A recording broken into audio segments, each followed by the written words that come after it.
Good day po. Tuturuan ko kayo paano magpalit ng password sa modem ninyo. Check muna natin saan ako nakakonect. So, eto yan. Nakakonect ako sa 5G. Tapos yung dito sa baba is 4G yan. So, nakonect ako ng 5G. So, tatype lang natin dito yung... Makikita nyo sa likod ng modem to.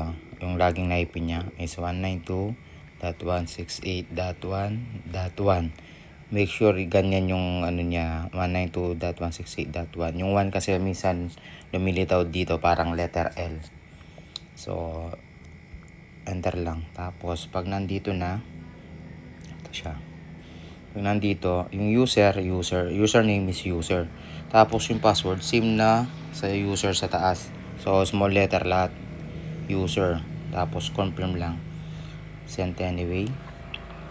So, pag dito na, punta lang tayo dito sa network. Dito, network. Ayan. Tapos, pagkatapos ng network, WLAN. Pagkatapos ng WLAN is SSID settings. So, ito yung name ng Wi-Fi, SSID settings. So, ito. Choose SSID. So, pag naka SSID 1 to, SSID 1 means 4G yan. So, pag click mo, SSID 5 is 5G yan. So, yan yung 5G. SSID name 5G. Tapos, SSID 1 is 4G yan. Yan, wala siyang 5G sa baba. Ito, wala siyang 5G dyan, ha. So, ganito siya. Check natin saan ako ulit naka. So, nakakonect ako sa 5G. So, ang papalitan muna natin dito is 4G. Kasi, kung magpapalit tayo ng 5G kagad tapos na-connect tayo sa 5G, pag pinalitan natin yung SSID name tsaka password, madi-disconnect tayo kagad. So, mas better po na kung ano yung nakakonect kayo ng 5G, dito naman papalitan yung 4G. Kung nakakonect naman kayo dito sa 4G, ang papalitan nyo dito is 5G. So, 5G tayo na-connect. So, 4G yung papalitan natin ng una. So, eto siya. SSID 1 is 4G. SSID settings. A name. Sabihin lang natin co-op. Wi-Fi. Tapos, lagyan natin ng 4G. Yan. So, submit lang natin. So, yan. Napalitan na siya. Kung 4G agad na 5G yung pinalitan natin, tapos 5G tayo na-connect, madi-disconnect na tayo kagad dito. Kaya, ganun yung ginawa natin. 4G tayo nakakonect sa Wi-Fi, papalitan muna natin dito is 4G. So, 5G, 4G. Kung 4G naman na-connect, 5G. Sana di kayo malito doon. Ayan, tapos, okay na. Dito naman sa security. Ito yung password. So, ito yung password. WPA passphrase. Ito. Click lang tong mata para makita. Yan yung password. So, papalitin din natin ng lagyan natin ng kung ano lang. Co-op, Wi-Fi, 4G. Lagyan natin. Sample lang to, ha. So, pagkapalit po, make sure na screenshot natin yan para di mawala or makalimutan. So, submit. So, yan, nakapalitan na natin. So, gagawin muna natin is magla-logout tayo dito. Yan. So, logout siya. Tapos, check natin dito yung, ayun. Ito, limitaw yung co-op, 5G. So, ayan. So, yung password, kaya ni-screenshot natin, baka makalimutan ko. So, ito. Ayan, ganyan din gagawin yung screenshot nyo siya. Co-op, Wi-Fi, 4G. Balik tayo sa dito. Co-op, Wi-Fi, 4G.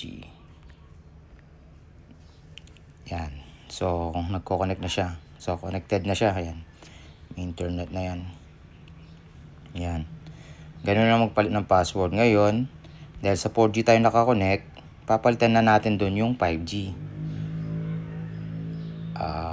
Same din ganun. Type nyo lang kung dito lumabas. Tapos, user. Confirm natin. Eto yung nagkamali siya. Ayan. Tapos, pag ayaw mapalit, ito pumasok na. Minsan hindi papasok to pag napalitan yung isa, gagawin muna natin is i-off mo yung modem tsaka on ulit, tapos i-try ulit ng login yung 192.168.1. Pero pag pumasok ulit, so good na. So punta tayo ulit sa network, tapos WLAN, SSID settings. So ayan, napalitan na natin. So nakakonect tayo dito sa 4G. So papalitan natin dito is 5G. So click natin yung SSID, tapos SSID 5 means 5G yan. So ito siya, naka 5G. So palitan din natin ng password. Basta dito sa uli lalagay nyo 5G at 4G para hindi magkatugma, hindi magkapareho yung niya, wifi. Pero pwedeng same sila ng password. So submit natin.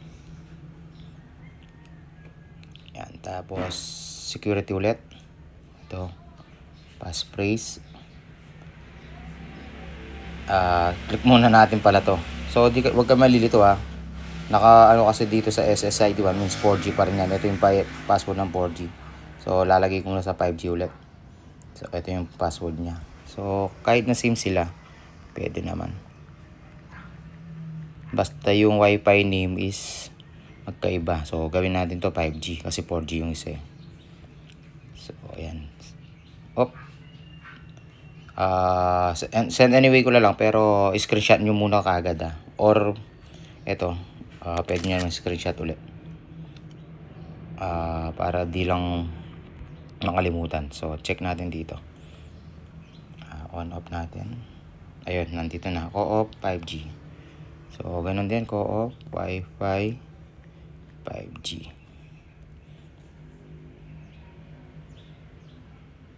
So ayan, connected na siya. So may internet na rin yan. Ayan. So ganun lang yung pag ng password natin.